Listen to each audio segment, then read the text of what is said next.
11 আর 12 same, এই দুইটার মধ্যে থেকে কোনটা কোন অঙ্কটা করব? আচ্ছা 12 করছি, 12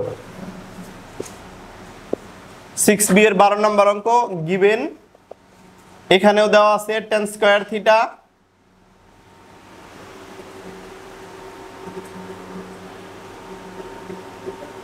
tan স্কয়ার থিটা প্লাস নাকি 12 নম্বরে তো sin square theta plus sin two the power 4 theta, তাই না? বলো তো sin square theta plus sin two the power 4 theta equal 1 এরকম দেওয়া আছে না? এখান থেকে প্রমাণ করতে হবে কি?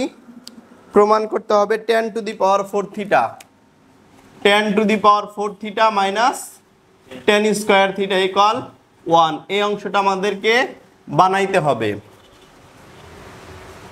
এটা বানানোর লক্ষ্যেই শুরুতে যে কাজটা করবা সেটা হলো sin স্কয়ার থিটাটাকে ওই পাশে কনভার্ট করে নিবা, 1 মাইনাস sin স্কয়ার থিটা। বলো বলো।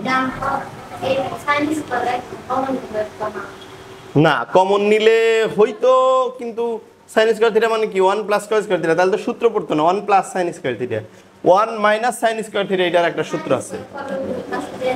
তাহলে তোমার ভাগ হইতো 1 ভাগ sin স্কয়ার থিটা হইতো, cos স্কয়ার থিটা হইতো। চিন্তা করতে পারো, একাধিকভাবে চিন্তা করা যেতে পারে, কিন্তু কোন এখন তো আর আমি যদি তোমার এখানে বসে রেখে গবেষণা করি তাহলে কি তুমি আমার মানবা? আমার পড়া মানবা না তো। এখন আমি যেভাবে সহজে হবে আমি সেটা করতেছি, তুমি হয়তো বাসায় একাধিকভাবে চিন্তা করে দেখতে পারো, চিন্তার স্বাধীনতা আছে, অবশ্যই তুমি চিন্তা করবে এবং এটা ভালো কাজ। যে অঙ্কটা এইভাবে করলো স্যারে, আমি কি এইভাবে চেষ্টা করতে পারি কিনা, তুমি অবশ্যই সেভাবে চেষ্টা করবা। কোনো কোনো সময় সফল হবা, কোনো কোনো সময় ব্যর্থ হবা, ঠিক আছে? দেখবা যে ওইভাবে করা যায় না, আর অন্য একটা প্রবলেম এসে পড়ে, যেটা সলভ করতে গেলে হয়তো আরো বেশি কাজ করতে হয়। তো তবে যেভাবেই যাও লজিক্যালি গেলে হবে, ভুল করা যাবে না। তুমি লজিক্যালি যে কোনো চিন্তা করতে পারো, ম্যাথমেটিক্যালি ভুল করা যাবে না। Without mathematical error you can think any way, যে কোনো রাস্তায় তুমি চিন্তা করতে পারো, কিন্তু ম্যাথমেটিক্যাল এরর করা যাবে না, ঠিক আছে? sin two the power 1 minus cos square, sin square theta মানে কি cos স্কয়ার থিটা। এরপর sin two the power 4 theta মানে কি? এইবার আমরা উভয় পাশে উভয় পক্ষরে cos to the power 4 theta দ্বারা ভাগ করব, cos to the power 4 theta দ্বারা ভাগ করব। তাহলে দেখো এই পাশে tan two the power 4 theta হয় কিনা, আর এই পাশে 1 by cos square theta, 1 by cos square theta মানে কি sec স্কয়ার থিটা। উভয় পক্ষকে cos to the power 4 theta দ্বারা ভাগ করে, সাইড নোট লিখলে লিখতে পারো উভয় পক্ষকে cos to the power 4 theta দ্বারা ভাগ করে।